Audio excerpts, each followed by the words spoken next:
Daí, beleza? Falar um pouquinho da contestação com vocês. A gente já viu isso em aula, mas é bom dar uma revisada, né? Eventualmente, se cair na prova, vocês teriam melhores condições de saírem bem. Vocês devem pegar o CPC lá no artigo 336. Vocês vão observar que ele diz o seguinte: incumbe ao réu alegar na contestação toda a matéria de defesa, expondo as razões de fato e de direito com que impugna o pedido do autor, especificando as provas que pretende produzir. Então, diferentemente da estrutura de uma petição inicial, que tem todos aqueles requisitos, sob pena de não ser recebido, o que vocês vão precisar fazer na contestação é alegar toda a matéria de defesa e depois pedir e especificar quais as provas que pretendem produzir, e o pedido basicamente vai ser pela improcedência da ação, total ou parcial. Quando fala que incumbe ao réu alegar na contestação, significa que tudo que tiver na inicial e que vocês não impugnarem, a princípio se tem como verdadeiro, a menos que toda a prova dos autos prove o contrário, demonstre o contrário. Mas vocês têm que impugnar especificamente cada argumentação que foi feita na petição inicial e que embasou a pretensão do autor. Então, quando fala em toda a matéria de defesa, significa que vocês devem pegar a inicial e verificar tudo que existe nela, em especial as coisas que são relevantes, naturalmente, na decisão do mérito, e contestar, impugnar aquilo que ele está pedindo. Para isso, galera, vocês vão ter que ver quais os fundamentos que ele utilizou, quais os argumentos que ele utilizou para sustentar a sua tese. Vocês vão fazer o trabalho de impugnar esses argumentos, fornecer novos argumentos, novas provas, no sentido de convencer o juiz e possivelmente o tribunal e o Tribunal Superior de que as coisas não foram bem assim, ou que deve ser dada uma interpretação diferente daquela que o autor deu, para depois sustentar que ele tem direito àquele pedido. Então, quando vocês expõem as razões de fato e de direito, vocês estão dando os motivos pelos quais o pedido do autor não pode ser atendido em todo ou em parte, e dizendo o porquê, e também indicando o fundamento jurídico para aquilo que vocês pretendem. Né? Sobre a questão da especificação das provas, bom, quando vocês receberem a citação, vocês vão ter acesso a tudo que foi dito pelo autor e também os documentos que ele juntou. Então, na contestação, vocês devem impugnar também esses documentos. E a partir das provas que existem no processo, vocês já vão ter uma noção de quais provas vocês vão precisar produzir para bem de afastar a tese do autor. Normalmente, o que se pede numa contestação, e o básico é o depoimento pessoal da parte adversa. Nunca vocês vão poder pedir o depoimento do próprio cliente, tá? A prova testemunhal, prova documental. Dependendo da complexidade, a matéria que vai ser discutida, eventualmente a prova pericial. Tá? Como estrutura da contestação, vocês já vão, quando direcionar lá em cima, vocês já vão dirigir para o juízo competente, porque essa ação já foi distribuída, já existe um juiz despachando nela. Eventualmente até pode ser arguído alguma preliminar de incompetência, mas igual vocês vão ter que dirigir para aquele juízo onde já está a petição. Então, além do mérito que vocês vão discutir, vocês podem também arguir as preliminares, e essas preliminares devem ser feitas no início do processo. Faz a síntese da demanda e depois vocês vão dizer preliminarmente. E ali no artigo 337 estabelece assim: incumbe ao réu, antes de discutir o mérito, alegar ali inexistência, nulidade de estação, incompetência absoluta, incorreção do valor da causa, etc. E vem um rol de situações ali que vocês podem ser arguídas em preliminar.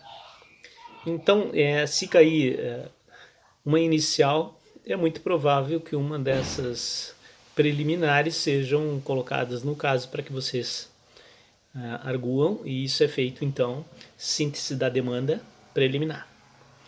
No final do capítulo da preliminar, galera, vocês não vão fazer pedido, o pedido é lá no pedido, lá embaixo. Vocês assim pretende que seja acolhida a preliminar para que declare parte legítima, passiva, enfim, aquilo que vocês forem arguir eventualmente. Então a estrutura da peça de vocês vai ser assim: a síntese da demanda, eventualmente uma preliminar e depois o mérito, certo? Nessa preliminar, vamos dizer que tem uma preliminar de legitimidade passiva, por exemplo, vocês vão dizer ali, conforme se vê, a parte não possui legitimidade passiva em vista disso, daquilo outro, argumentar o porquê. Depois dizer o fundamento jurídico, o artigo tal estabelece que, aí vamos falar da matéria, o que diz a doutrina, o que diz a jurisprudência, conclui. Essa mesma estrutura vocês vão utilizar no mérito, né? Se o objeto da discussão é somente um capítulo, só alguma coisa, por exemplo, indenização por dano moral, vou discutir só indenização por dano moral, beleza, vai ter um capítulo com argumento, o que disse o autor, o que na verdade aconteceu, o direito e a conclusão. Mas vamos imaginar que tenha também dano material. Vocês não vão colocar isso tudo dentro de um capítulo só do dano. Pode até botar do dano, mas daí vocês vão ter que fazer subtítulos com dano moral, dano material. E cada um deles fazer argumentação, fazer análise da prova, fazer análise jurídica e depois concluir. Tranquilo, galera? Tá? Então a estrutura vai ser sempre essa. Na contestação, por exemplo, o autor, em sua inicial, indicou que os fatos aconteceram assim, assim, assim. Ocorre que, na verdade, os fatos aconteceram de tal forma. E vão colocando ali. Depois, a prova é nesse sentido. Veja que o documento tal e tal, já o depoimento prestado em fase policial disse isso, aquilo. Ou seja, faz uma análise da prova. Pois, do direito, a legislação estabelece que artigo tal, transcreve o artigo. Já a doutrina defende a ideia de que, em tais circunstâncias, segundo fulano de tal, vamos fazer um trechinho da doutrina. A orientação jurisprudencial é no sentido de que e coloca a ementa. Ou seja, cada vez que vocês mencionarem legislação, doutrina e jurisprudência, vocês vão fazer um breve comentário daquilo que vocês vão dizer logo adiante. E no final desse capítulo, ou seja, falou o que o autor falou, disse a versão do réu, indicou doutrina, jurisprudência, doutrina, artigo, jurisprudência. Vocês vão concluir esse capítulo, então, que é basicamente aquilo que vocês pretendem, ou seja, então, na verdade, o autor não tem razão, e vão concluir esse texto. Se na contestação de vocês tiverem mais de uma coisa para ser discutida, vocês vão discutir. Então, encerrou aquele capítulo do dano moral. Quanto ao dano material, aí vocês vão discorrer a respeito do dano material, colocar doutrina, jurisprudência e depois vão concluir. E os artigos de lei, tá certo?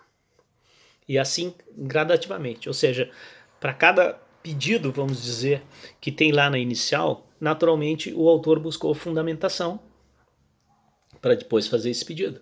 Então, se vocês irem direto lá no pedido, diz, bom, ele quer dano moral, quer dano material e pensionamento.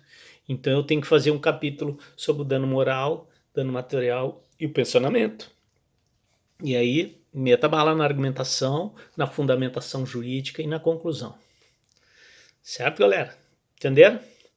Então, a estrutura da contestação, resumidamente. O endereçamento, que já é onde foi distribuída a ação. Síntese da demanda.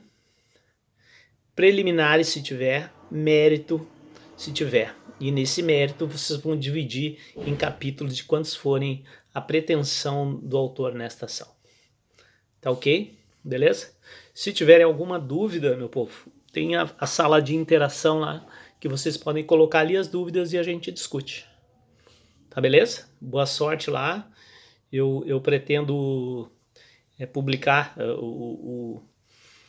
a prova, vamos dizer assim, essa atividade que vai valer nota, logo em seguida e aviso vocês, tá? Se preparem, estudem, vamos em frente. Se cuidem aí. Falou? Abraço.